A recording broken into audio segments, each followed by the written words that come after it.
Dans cette série, je vais parler de la relation entre la mère narcissique et son fils. Comme vous le devinez, il y a déjà beaucoup à dire. C'est pour cela que je vais diviser ce sujet en différentes parties. La première partie est celle que vous écoutez en ce moment. Son titre est La mère narcissique et son fils. Partie 1. L'enchevêtrement. Une relation émotionnelle presque incestueuse. Dans cette partie, on va commencer par parler de l'enchevêtrement entre une mère narcissique et son fils. Certains dictionnaires définissent le mot enchevêtrement comme étant un ensemble de choses ou d'éléments mêlés les uns aux autres d'une façon désordonnée. Quelques-uns de ces synonymes sont des mots comme désordre et chaos.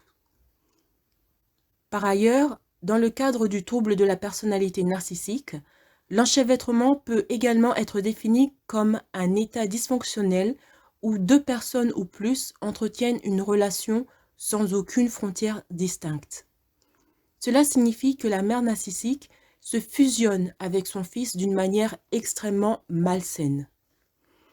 Par conséquent, en grandissant, le fils devra faire face à deux options. Option 1, il détestera sa mère et ne voudra absolument rien avoir à faire avec elle. Option 2. Il sera en quelque sorte envoûté par elle et se convaincra que sa mère est trop parfaite pour être une vilaine manipulatrice. Il sera presque dans un état constant d'adoration envers elle. Les mères narcissiques sont connues pour avoir des relations quelque peu bizarres avec leur fils. En effet, l'enchevêtrement commence à se produire très tôt dans la vie du garçon.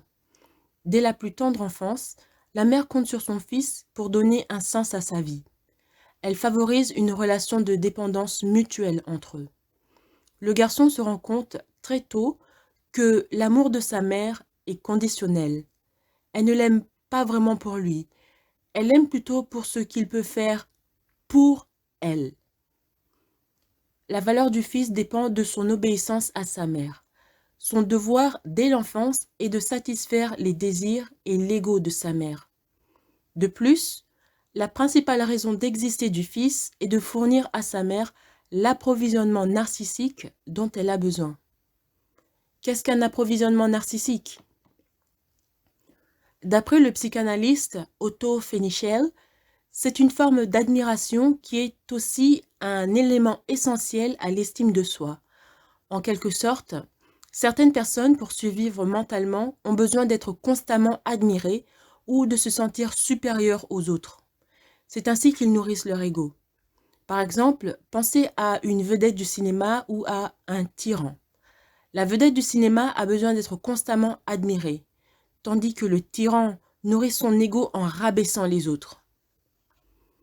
Le besoin d'approvisionnement narcissique est une force motrice qui pousse le narcissiste à mépriser ou utiliser les autres pour booster son ego. Ainsi, le fils d'une mère narcissique a déjà du mal à développer un sens de soi indépendant de sa mère. Son identité devient complètement épongée par celui de sa mère. Et au fur et à mesure que le garçon se développe et mûrit, son identité est submergée et étouffée. C'est un peu comme si sa personne devenait complètement liée à celle de sa mère. En effet, sa vie, ses souhaits, ses désirs n'ont qu'un seul but, satisfaire sa mère. Par exemple, si le garçon aime la pâtisserie et que sa mère veut qu'il devienne un docteur, eh bien, il va devenir docteur. S'il aime une fille de ville, une fille qui est sophistiquée et moderne, mais sa mère veut qu'il marie une fille qui vient du village, qui est, on va dire, beaucoup plus traditionnelle, ben, il va marier la fille que sa mère veut. Donc, ses besoins sont complètement liés à ceux de sa mère. Un autre facteur inconfortable qui s'ajoute à cette dynamique relationnelle est que la mère utilise son fils comme un conjoint de substitution.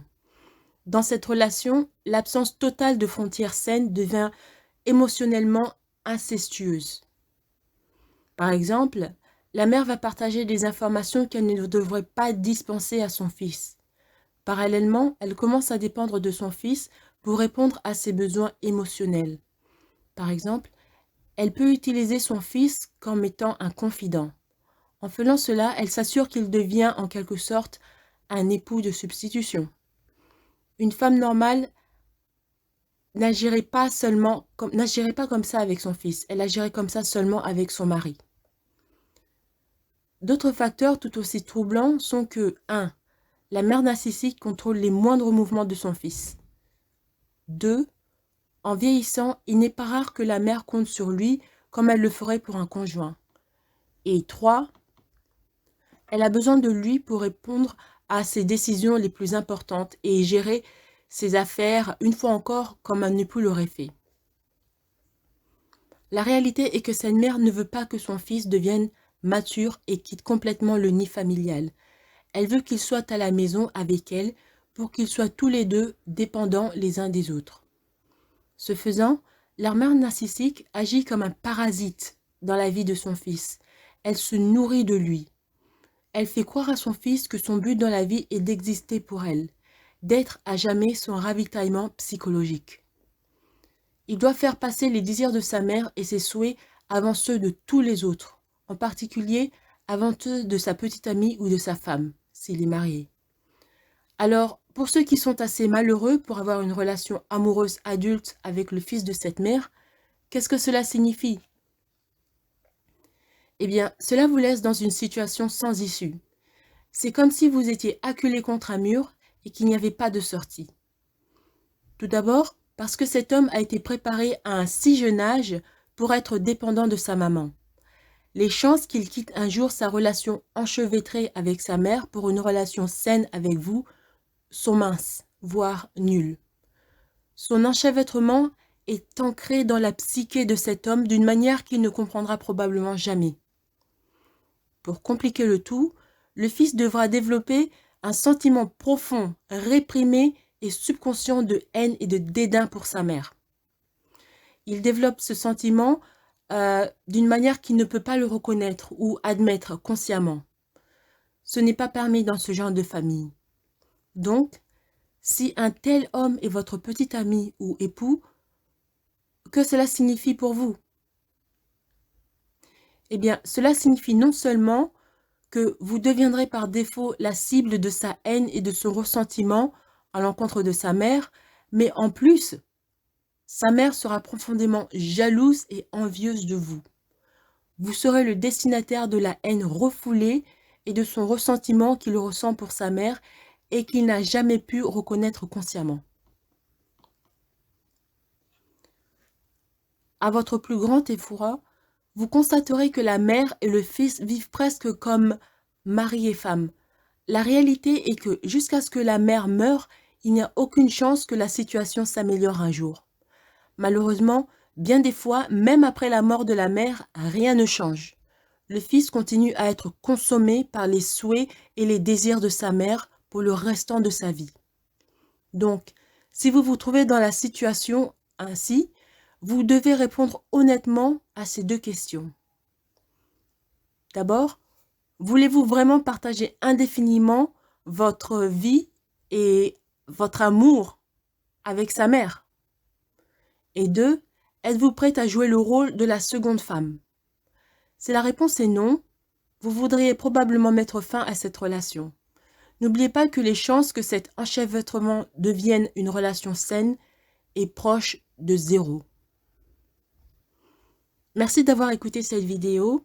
Et comme je vous l'ai déjà dit auparavant, dans cette série, je vais produire d'autres vidéos qui parlent des relations entre une mère narcissique et son fils. J'espère vous voir à très bientôt. Et en attendant, abonnez-vous. Merci, au revoir.